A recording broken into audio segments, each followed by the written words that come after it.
Order! Order! You are an incorrigible delinquent at times. Behave yourself, man! Now, could it be third time lucky for the Prime Minister? Today, two senior cabinet ministers said Theresa May will only bring her Brexit deal back to Parliament this week if she thinks it has a chance of winning. Chancellor Philip Hammond said he was still hopeful of getting the backing of the Conservatives' erstwhile allies, the DUP, while some prominent Brexiteers are now on board, as Victoria MacDonald reports.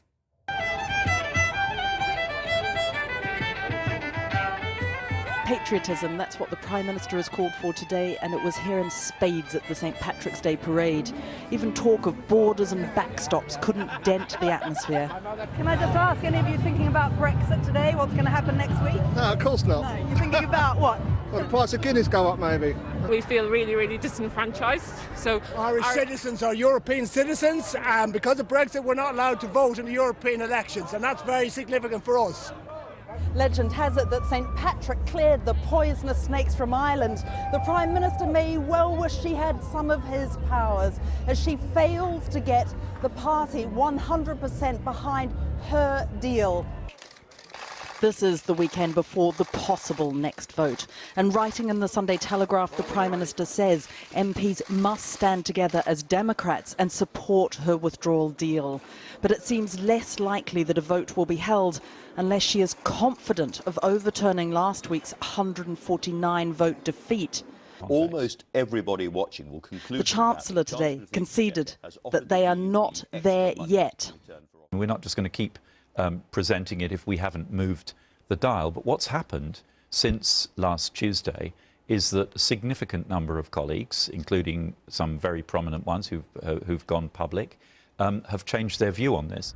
While his claim of significant numbers may be over-egging it, some staunch opponents have now said they are prepared to vote for her plan to avoid a no deal. Before last week, there was the choice of this deal or no deal, and we'd all stood on a manifesto, and I believed that no deal was better than a bad deal, and I still believe Theresa May's deal is a bad deal. But after the votes in the House last week, that isn't the option facing us anymore.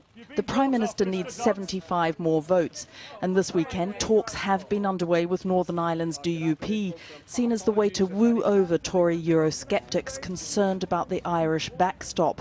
The Chancellor denied, though not forcefully, that they were being offered more money. Labour's official policy remains a deal, just not this deal. But today Jeremy Corbyn signalled his backing of a second referendum vote and said there were plans for another vote of no confidence if the Prime Minister does not get her deal through Parliament. We don't have a referendum law in Britain, so governments can't just call referenda. So therefore that choice would be discussed by Parliament. But it would obviously have to be a credible choice that's real for both those that wanted to vote leave or did vote leave in 2016, as well as those that voted remain. There is the chance now that the Prime Minister will go to the European Council summit on Thursday without a ratified deal, which could in turn put the possibility of a long extension on the table. And with it, the heightened possibility of the UK having to take part in the upcoming European elections. Or any delay or extension to Article 50 would need to be approved by all remaining 27 members of the EU. I've been speaking to one of them, Latvia's Foreign Minister, Edgars Rinkevičs. I asked him whether he thought Brexit may never happen if MPs vote down Theresa May's deal again. Look, I wouldn't be so fearful if Brexit really doesn't happen, because we were not very happy to see the results of referendum. UK is a very good friend of Latvia, and we would feel much better and much more comfortable if UK stays in the European Union. So you hope MPs do vote down the deal? Having said that, it's entirely the decision of the UK government, Parliament and the public. So I wouldn't say that if that deal is turned down, the Brexit wouldn't happen, because obviously you always can have another round of talks, you can try to renegotiate, you can try to put some new proposals on the table. If the British government comes to Brussels later next week and asks for the extension, obviously I believe that 27 EU member states would ask a lot of questions. What's next? What's the game plan? So an extension to Article 50 is not a given, it's not a done deal? I think that as we speak, many of EU member states are discussing this. If there's a heavy defeat again this week in Parliament, do you think you're looking at a long extension? Is that the most likely scenario then?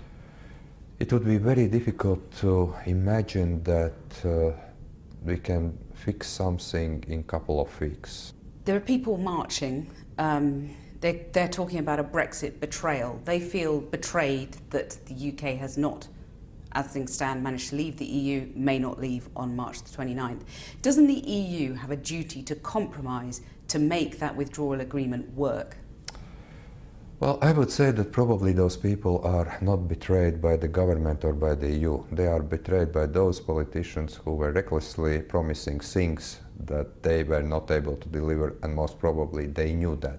And that leaves me to the pre-referendum campaign, when we were watching a lot of empty promises and actually empty lies, and to some extent that was kind of form of disinformation. So from that point of view, I don't believe that EU can compromise on key aspects that it's in our interest. That's something that everyone should understand. And when you talk about those politicians, who are you thinking of there? A lot of people, a lot of, by the way, also media, having a lot of nice headlines that there will be payments in the National Health Service and that UK is going to enjoy all the privileges of access to single market, but no European Court of Justice is going to rule, or migration will be cut down. So I'm not going to talk about anyone in particular. I think that this is quite a good lesson learned for all of us, that we have to be extremely careful when we are making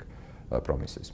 Do you think in your heart of hearts that the UK will end up remaining in the EU, or that it may rejoin at some point down the line? You know, my answer would be whatever outcome is of Article 50.